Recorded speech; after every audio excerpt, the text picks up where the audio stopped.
Good evening. My name is Joe Sam Robinson. It's my pleasure to have with us Dr. William Rawlings. Welcome, William. I mean, I think your CV is full of great accolades, besides being a physician and a Hopkins-trained physician and a savant of some dimension. You've written a lot of books. I would say 15. You live in Sandersville. You're pursuing the blue alpine flower of literary excellence, and we're happy to have you here tonight.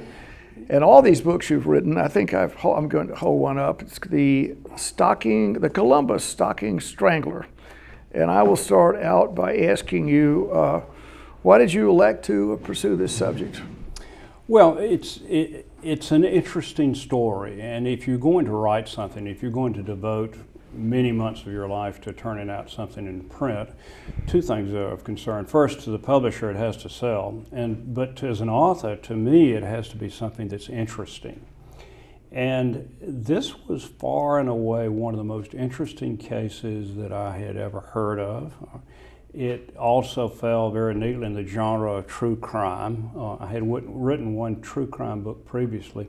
I should say, to back up a little bit, among my books, about half have been suspense fiction set in the South, and the other half have been history, mainly Georgia history. But this book, this story, was a fascinating one with a lot of twists and turns that we can talk about. And so Mercer University Press asked me if I would consider doing it. I looked at it and said, gosh, I'd like to do that, and so I did. And how did you go about producing the book? How did you go about that? Well, it's a complicated tale, and maybe I should just outline the basics of what the situation was. In 1977, between September of 1977 through April of 1978, in Columbus, Georgia, in a very small part of town referred to as Winton, the Winton district. During that period of time, 9 elderly white women were attacked, they were strangled and ritualistically murdered. It soon became evident that this was a single serial killer because of the ritualistic way in which the murders took place. There was a huge police presence trying to catch the perpetrator, but he managed to elude everyone. And then finally, in April 1978, after the last murder, the case went cold. And that was sort of the end of the story, as it were. But later on, through a series of very fortuitous events, which I'll talk about in a few minutes, a person was identified, a guy named Carlton Gary. He was in prison for 32 years before this sentence was carried out. Now, I haven't spoiled the story by telling you about it, because in any story, true crime, murder, you sort of know what's going to happen in the end, but this one was not a linear thing. This was not where someone starts and moves from A to B to C. This was a story that kept twisting and turning, and it was absolutely fascinating. Wow. Well, I think you're prepared to actually give us a little more in-depth recapitulation of the events here, and I think you've got some slides we can we do. admire. We have a few slides. We've recounted it. The first slide there recounts the basic story of what happened. This is the murders took place between September of 1977 and April of 1978. Next slide, please. The killer used a stocking in most of his murders, which is unusual. He ritualistically would fumble around till he found a stocking in a drawer and would strangle his victim with that.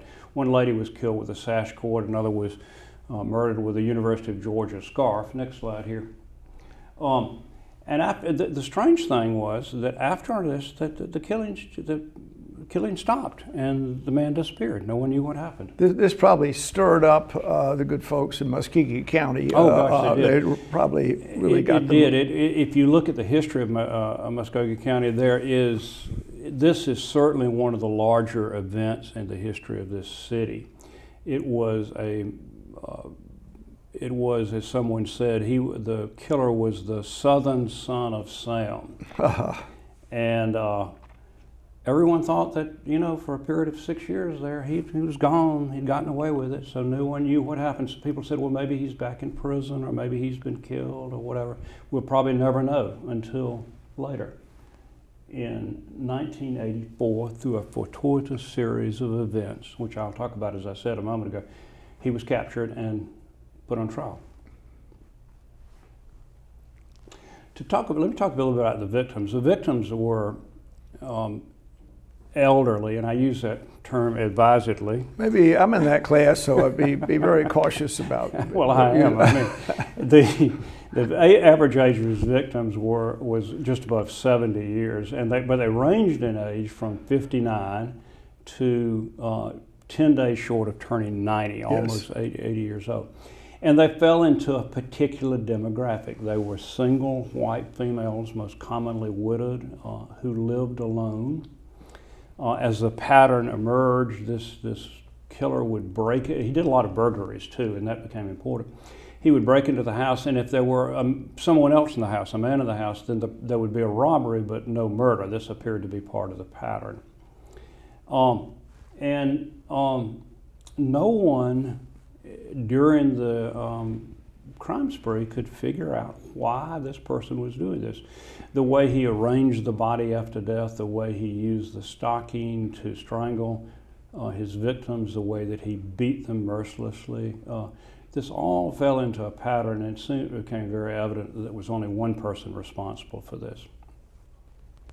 In total, there were 7 murder victims. This is, if you can see on the slide there, these were ladies that lived in Columbus. They were all single, mostly widowed, living alone, and they were among society's certainly most helpless individuals. And it was a very cruel and heartless attack. As I said, the killings took place in a part of Columbus, called the Winton, W-I-N-N-T-O-N district. And if you can see the map here, this points out where it is. It's not very far from downtown metropolitan Columbus on the river. It's a nice area of older homes that are generally more upscale. In fact, some of the more wealthier people in the community lived there or did live there at the time. This is an important point. In addition to the murders, the strangler committed a number of burglaries in the same area. And if you go back, and I was fortunate in researching this because I had access to a number of police records. A little bit of an aside here, I agreed to undertake this project, and I didn't really realize how complicated it would be. And it was quite a effort, was it not? Oh, it was. I reviewed about 15,000 plus pages of transcripts. I reviewed stacks and stacks of police reports. The police had set up a dragnet at the time. Anybody who came into the Winton district at night was going to be stopped and interviewed. And I was told, or at least I saw it written down, that a total of 16,000 interviews were conducted during this time frame. These were all kept on little cards and files, which are still, at least they were a couple of years ago, still present in the government center there in Columbus. And there was a lot of pressure on the police. Oh gosh, there was pressure on the police, and that became a very important issue. The police were doing the best, I think, and yes. At the same time there was a lot of discontent because there had been no progress made. No one had been identified. Early on, it was identified that the perpetrator was probably a black man, and I say this because that became important. Columbus had at the time a very abominable history of race relations. There had been a lot of very bad things that went on there. In 1971, for example, there was a series of race riots, arsons, terrible things had happened. It had been, the racial bias had been present within the police department at one time, failure to promote persons of color into positions of responsibility. So when it was identified by the police based on actually pubic hair samples that was thought that the perpetrator was a black man, the police were very reluctant to release this information, thinking it would inflame racial tensions that were already present. These pictures here were not generally circulated at first. That later on they were, but at first these were kept sort of secret from the police, and no one would comment as to any of the possible demographics of the killer. Probably the most important and striking thing was the terrible effect on the people of Columbus. This is a newspaper article from a Charleston, South Carolina News and Courier from February 1978, in the midst of all the killings.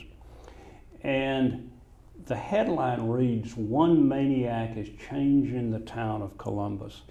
This is a beautiful piece of writing about a horrific series of murders in this one town, and it just expresses the fear and the horror that was going on. For example, there were at least two people who accidentally died because they had put locks on their house and couldn't get out. There were people that were shot at simply because there were shadows out moving around. There were people that were afraid to live alone, particularly elderly women. They went and stayed with their relatives. It's a very, very dramatic situation that lasted more than half a year. And there were complications too. And this is what made it so fascinating. The first was a fellow named Jerome Livas. Jerome Livas was a 25-year-old black male who was originally arrested because he had beat up his girlfriend, who was in her 50s. She was much older than him. She was hospitalized and later died. He was charged with her murder. But it occurred to police that since he was a black male, that perhaps he was the perpetrator. And so after the first two killings, they announced that they had caught the man, that we had caught the killer. This was sort of kept secret, but the word got out. The case was presented to the district attorney there in Columbus, and in his wisdom he said, "You people don't have a case at all. This should not go to the jury, not go to a grand jury. You're looking for somebody to pin these murders on." And they said, oh no, not that. We believe we have him. It turned out that Jerome Livas was, shall we say, intellectually challenged. He was a pitiful individual who worked at menial jobs. He, quote unquote, confessed. He signed his confession, but it turned out he was illiterate and couldn't read and write. So the morning after he signed it, he recanted his confession. Despite this, the police proceeded on to say that he was probably the murderer. Carl Cannon, who was a reporter at the time for the Columbus Ledger-Inquirer, got an interview with Jerome Livas in jail, and Livas admitted, number one, to being present at the assassinations of Presidents Kennedy and McKinley. He knew about the kidnapping of the Lindbergh baby in the 1930s. He knew in advance, and some other things, So it was very clear that this was a pitiful man. Eventually, he was tried and convicted of his girlfriend's murder and was sentenced to prison, but the case against him was dropped. Also interesting things that happened, as I believe it was in March of 1978, toward the end of the murder spree, the police chief in Columbus got a letter from a man who signed himself the chairman of the forces of evil. And in a course of 6 or 8 letters received by the police chief over a course of about a month, the chairman of the Forces of Evil said that we are a white supremacist organization from Chicago who's come to Columbus to avenge these murders because the police have not caught the killer. And in revenge, we're going to kill black women to revenge the deaths of white women by the Columbus Strangler, which is crazy. And it just absolutely bizarre. Well, it turned out there was a second serial killer in Columbus, a guy named William Henry Hance, who was an enlisted man at Fort Benning. He brutally murdered two young black women in Columbus, and actually was found earlier to have murdered a third, and was actually found out to have committed a fourth murder when he was stationed at another military base. He was eventually caught. He was tried, convicted, and executed for his crimes, but he was trying to blame his killings on the other serial killer. Fascinating tale. And then, of course, the despicable Ku Klux Klan had to stick their heads into it because it was a rumor that the killer was black. So the Ku Klux Klan was going to step up and get patrols. That was rapidly sort of beat back down, and nothing came of it. But I thought the whole thing was just totally bizarre. And there was this, and there were other little things, but those were some of the major. It was an inflammatory event. Really, Oh, it was horribly. With the tensions in the community, whatever. They were, and it roiled the race relations in Columbus, inappropriately so because of the handling of the Jerome Lavis case. But it eventually all tapered off and cooled down when the case went cold. So for 6 years. So really, someone was going to write a book about the case and earlier, and they started, but the case went cold. There was nothing to write. There was no solution. That was the end of it. I mean, everyone says, well, I remember what happened back in the 70s, but that was the end of it. But let me tell you what happened. One of the most bizarre chain of events that you could possibly imagine. And talk about bizarre things. This is one of them. I believe it was in March 1984, a Columbus patrolman named Thomas Michael Bowen, I believe his name was, Spanky Bowen, went by that name. He was 26 years old. He was a 7-year veteran of the Columbus Police Department. He was engaged to be married, was going to go to work for the State Patrol, like Georgia State Patrol, I believe, were his plans. He was patrolling one night between 3 and 4 a.m. in a patrol car in Columbus. And he gets a call from the dispatcher who said there's been a silent alarm, burglar alarm, at the Bombay Bicycle Club, which was a restaurant at the time in Columbus. So he says, I'm going there. He pulls into the parking lot of the club, and just as he does, he notices a 1977 blue Dodge Charger with its lights off, screeching out of the parking lot. So he flips on the blue lights and gives chase. And he chased up Auburn Avenue, which dead ends into Edgewood Road.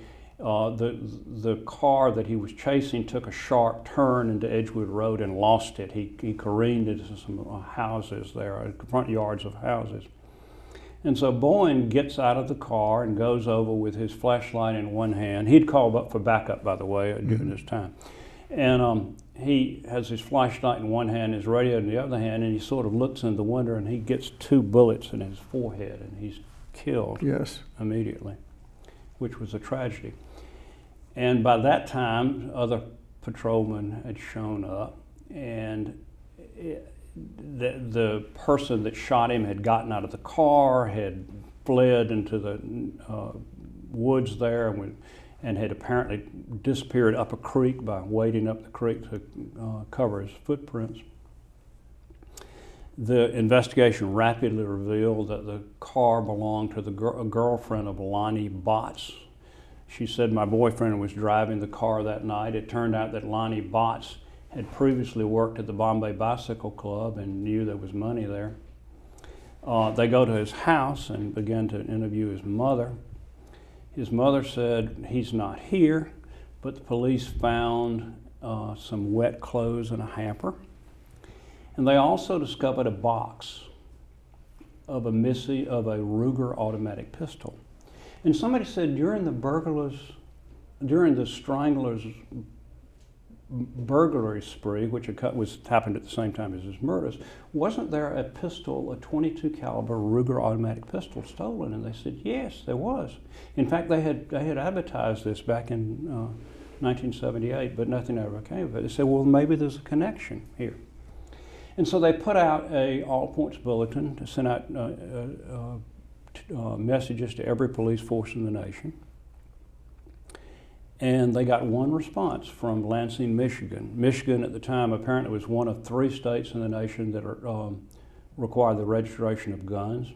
They found the same serial number of the one that was originally stolen in 1978 to be owned by a man named Aaron Sanders in Michigan. He lived in Kalamazoo, Michigan. So the police went by and said, what is this? You have a gun that appears to have been stolen. And he says, well, that was given to me by my sister. And he said, if it's been stolen here, you take the gun back. So he gave it to police and eventually got back to Columbus, long story short. So they said, well, where's your sister? And said, she lives in Gary, Indiana. So they go to Gary, Indiana and ask her about it. I've said that was his mother, if I misspoke earlier. And she said, I got it from my brother. And they said, what's your brother's name? And he says, Jim Gary. And where does he live?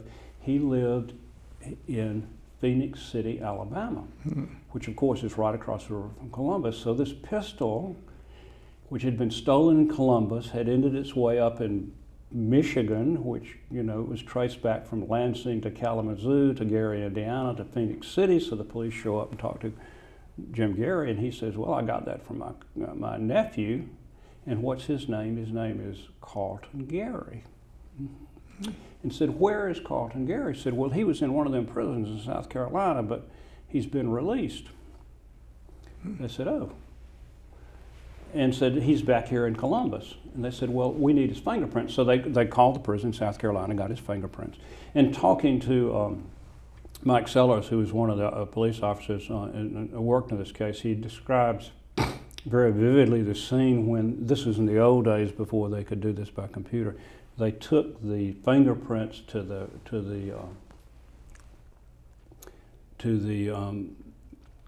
evidence room, and they had the man looking at it under a microscope, and he said, my God, it's him, that we found him, And as it turned out, this person's fingerprints, Carlton Gary, matched 4 of the murder scenes, okay?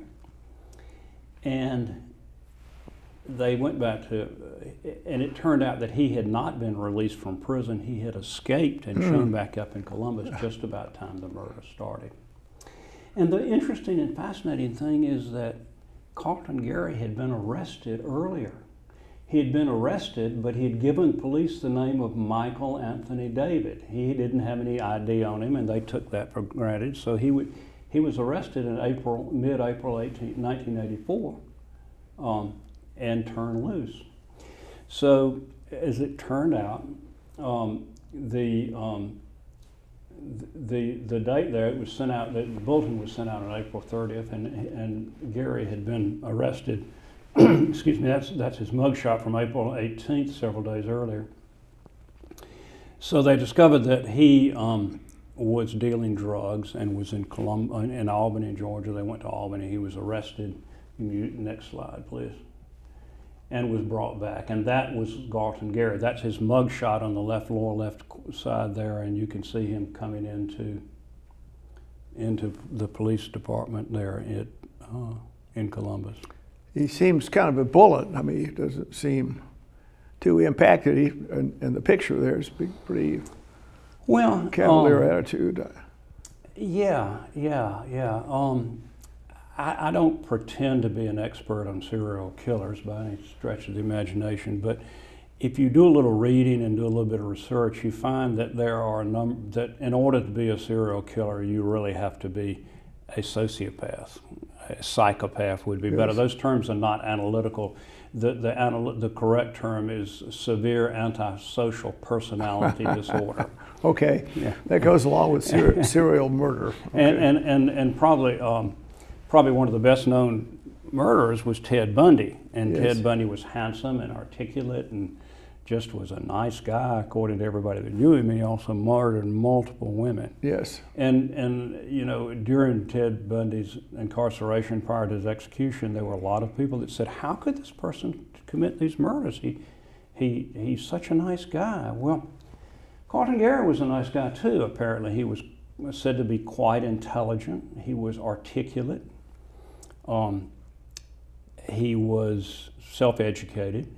He came from a horrendous family background. His mother rejected him, and he was shuffled around in relatives, but no one ever established anything about why he might have done what he was accused of at this point. But everyone said that he was very intelligent, very well spoken. I had the opportunity to read a number of letters that he wrote when he was in prison. Very well-written, very articulate writer, very talented writer. Convinced a lot of people that he didn't do things like this. But question is, next slide there. You can see the drawings, and they do tend to resemble him a bit. I guess it may be a stretch, but he was not dissimilar to the drawings that were circulated. So. In that particular picture, he looks quite elegant, if I could say that. He was an elegant dresser, a sharp dresser. At one time, he acted as a pimp and ran a whole series of prostitutes who he was said to beat mercilessly. He had quite a history on him. The question that came up after he was charged was, what kind of man would do this? And one of the reporters for the Columbus Ledger-Inquirer took a deep dive into Gary's background. He had traveled all over. He lived in New York for a good while, had committed multiple crimes. He was, in fact, a career criminal, and I use that term advisedly because that's that's how his attorney described him. His defense attorney described him as a career criminal. They said, yes, he does things like that, but he wouldn't hurt anybody, which is probably not the case. He had escaped from, he had been involved prior to the Columbus murders in at least 2 other murders committed in New York. And probably there are several other murders that could be reasonably thought to have been committed by him. And probably, like many serial killers, there were crimes that were never solved. This is speculation very much, but I would suspect that if we knew the truth, there would be more murders than we actually know about. So, let me take a little break right here and answer. Well, okay, I'll produce some questions, I guess. So, is there a certain personality type that can commit these? Sociopathic, narcissistic? His earlier background, his family circumstances must have been somewhat disordered. Is that a fair statement? They were. He was, depending on how you read, he was rejected by his mother and shuffled around between relatives, both in Georgia, Florida, and in New York. And how about education? I mean, he was self-educated? He himself said that he had a college degree and had this and that and a divinity degree and so forth. He didn't. He had no education. He was self-educated. And he would tell people that he had graduated from this college or gone there, but when it was checked, there was no evidence of his doing that. He was an articulate liar. When he was in prison, I believe in South Carolina, his IQ was measured. It was said to be 114, which is certainly above average. Yes. Not in the brilliant range, but certainly above average. And everyone who talked with him said he was quite intelligent. Yes. And were there any in his earlier life, were there any little flashing bulbs that went off? I mean, that he was headed to some horrific end? Yes, there were. If any interest, there is a 14-page legal-size, single-spaced document that was prepared for trial that lists his criminal history from the time he was first arrested and imprisoned as a teenager up through the time of his arrest in 1984. That is on my website, and if somebody really wants to dig in deep, it will list all the crimes that he was convicted of. It's if you go to my website and look up at the homepage, it's www.williamrawlings.com. Up at the top, there is a thing that says Carlton Gary Timeline 1950 to 1984. And that lists all of his various crimes. It's too many to even begin. And to mention. there are probably, in the way the world works, there are probably people that were just been intrigued, or they've become junkies, to use that word, about these set of circumstances. They they have opinions. They still wonder about what happened, and there's a lot of interest, particularly in Winton, the area in Columbus. There are people that believe that, and we haven't gotten to the trial and the events that followed, and I want to, but I want to say at this point, there are people that said he was innocent. Yes. And I have never gotten hate mail until I wrote this book. Really? I started getting hate mail because they said, you said he's guilty. No, I didn't say he was guilty, and I'll get to that in a moment. And I actually had to block several people because I was getting nasty things sent to me. Really? Let me diverge a little bit here and talk about some of the challenges in writing this book. Yes. If I could. If anyone's read any of my books, I try to be an interesting and articulate writer. But in this case, I wrote the book in a very strictly journalistic style. It's just the facts, ma'am. If you remember Joe Friday. Jack Webb, Joe Friday. Yeah. And I didn't speculate in the book. I didn't say what I thought. And if there was any speculation, it was usually a quote from a newspaper. But the murders took place, as I said, in the late 70s. And in 2007, a book was published by a guy named David Rose. It was named The Big Eddie Club. Mr.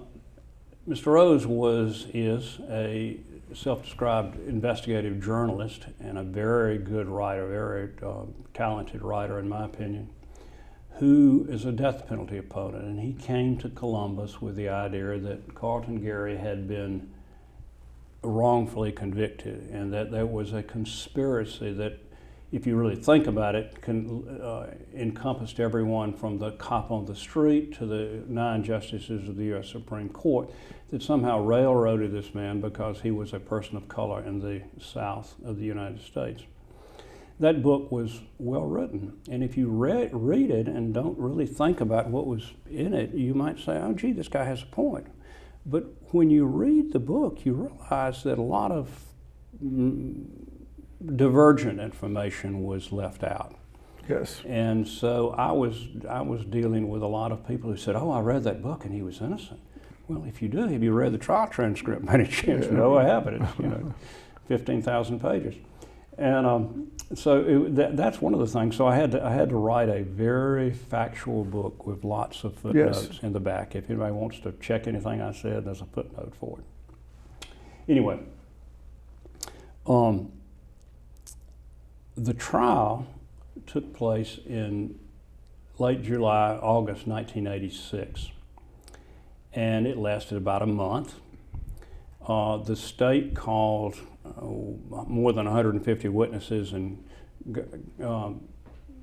gosh knows how many exhibits. The defense called a mere handful of witnesses you could count on the fingers of your hand, with essentially very few exhibits. It took the jury 1 hour to convict Gary of three of the 7 murders, and very quickly, on the following day for the sentencing phase, he was sentenced to death.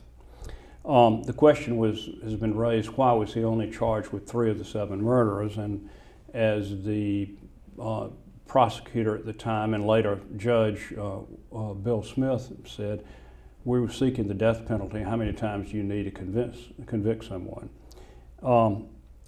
The 3 cases with which he was charged were the three strongest cases, they felt, and there was good evidence. After his arrest, Gary had admitted to actually being present in some of the crime scenes. But he says, I was there to rob the houses, but what happened was, you see, I was with this other guy, and he was the one that raped and killed the women, trying to talk. And that's a strange thing to say. And so, what's the guy's name? And he says it's Malvin Allen Michael Crittenden. And as Mike Sellers said, you would think he would say his name was John Smith, but he gets this long, complicated name. And actually, Michael Crittenden was a friend of his. He was who actually had committed robberies with him, believe it or not. So he was trying to pin it on him, and he was later called at trial. Bill Smith was the prosecutor, Bud Seaman was a lead attorney, and Bruce Harvey worked up until about the time of the trial. You may know Bruce Harvey. He's very famous in Atlanta legal services now, but this is a much older view of him, more than 40 years ago. The key points in the prosecution case were this. Gary's arrest was based on fingerprint evidence. He admitted to being present at the scenes of 6 of the 7 murders, but he alleged that an accomplice had done this.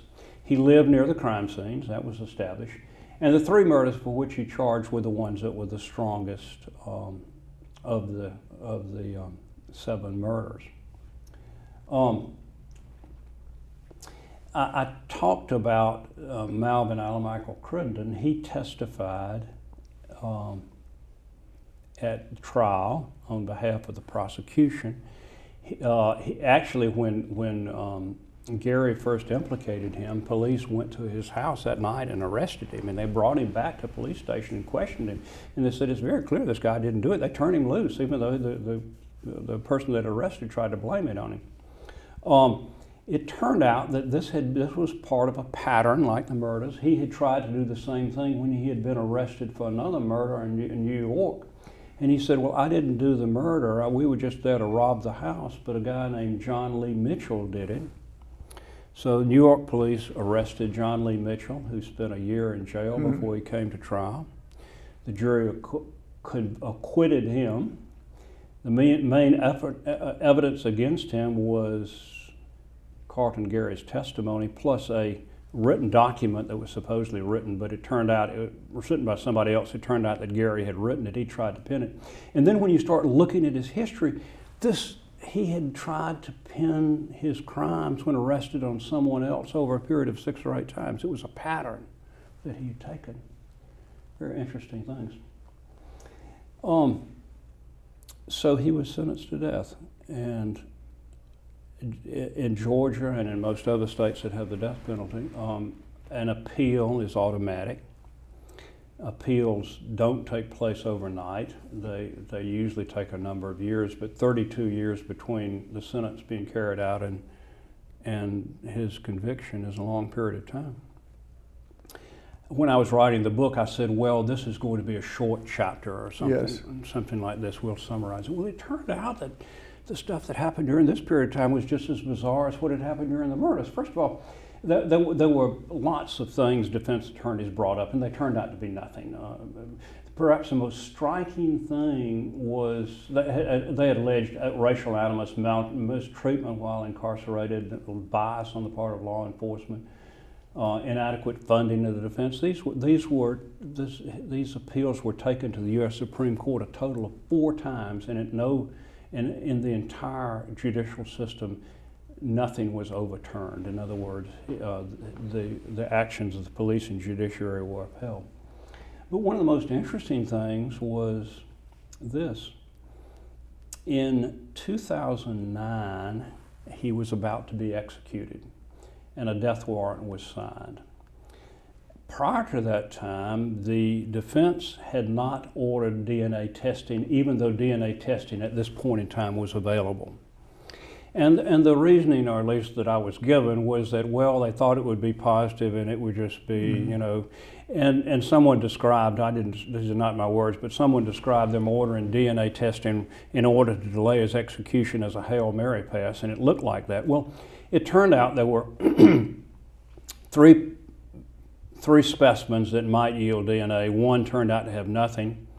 Another lady, another murdered victim for whom he was not charged, his DNA matched a specimen from her, so he could have been charged with that murder. And the third one was a bizarre case, a 71-year-old lady who had the DNA of a man in her specimen, but it wasn't Carlton Gary. It was some other man. And she was not sexually active, and there were a lot of circumstances to make everyone think that she should not have been. And yet this threw a wrench into the thing. Was in fact there another killer? Was in fact he telling the truth about this other fellow with him? Well, it turned out that even though it was never brought up in court, it turned out they did check the DNA on Michael Crittenden, and it wasn't his DNA. But Gary kept saying, well, it wasn't me, it was someone else. And so it delayed things for several years, and it turned out the Georgia State Crime Labs had made an error with their DNA testing. They had a control sample that was given apparently by one of the husbands of the technicians or one of the male technicians themselves when doing DNA testing, and they had failed to enter it in a national database. So what they were seeing was a contamination in the lab, and so this was finally solved. This was one of the things.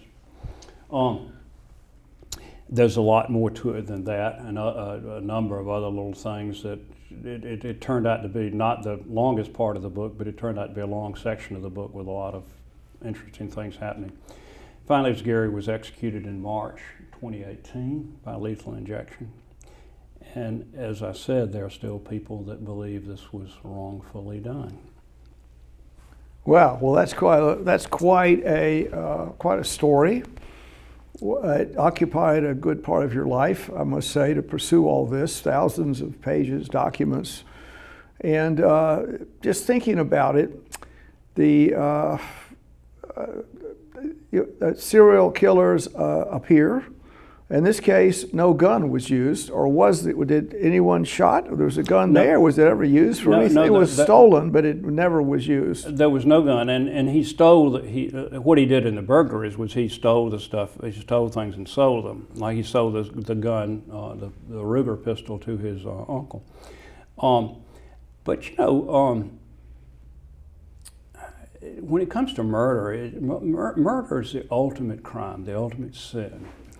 And most murders are pretty mundane. You know, somebody gets mad or gets drunk and shoots somebody, or something bad happens, you know, and it's done. Most murders are done at the heat of the moment. A large percentage of the murder victims know and sometimes were intimate with their murderer. But this is a person who preyed on, as I said earlier, society's most vulnerable, elderly, women living alone. And he did so in a ritualistic manner that apparently reflected some perversion. That's the only word I can think of, perversion within his mind.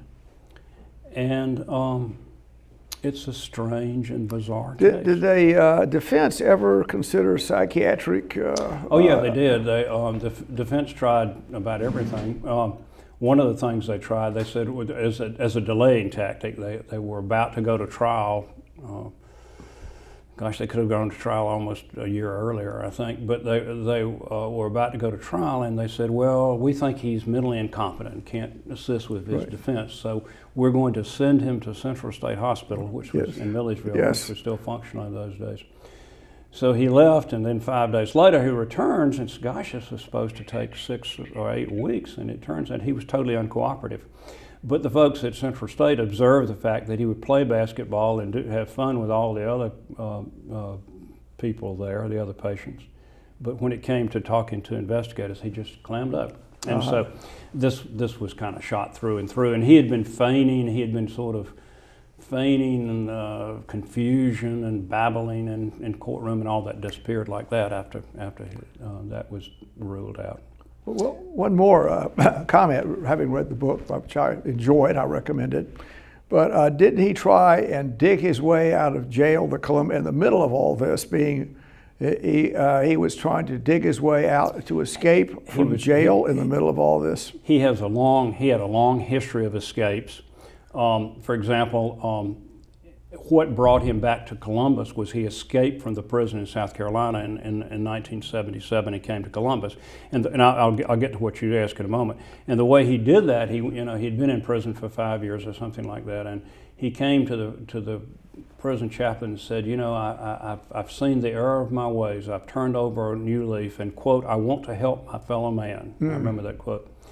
So they moved him from a maximum security prison to a low risk, loosely guarded prison. He was there for 2 weeks and escaped and came back to Columbus.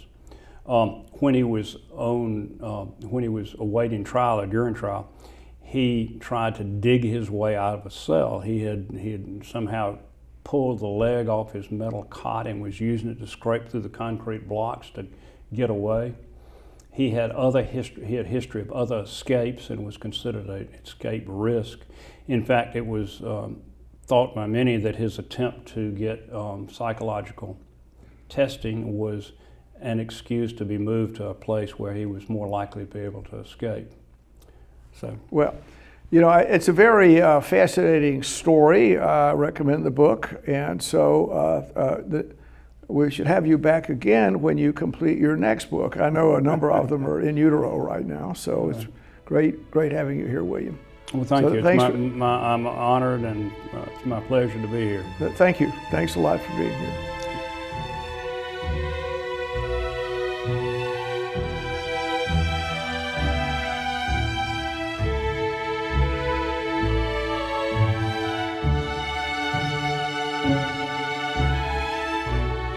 This program is brought to you by the Georgia Neurosurgical Institute. For over 50 years, rendering neurosurgical care to patients of all social conditions, treating complicated problems involving the brain, spine, spinal cord, and peripheral nerves, endeavoring to encourage quality care, medical research, innovation, and education on a local, national, and international basis.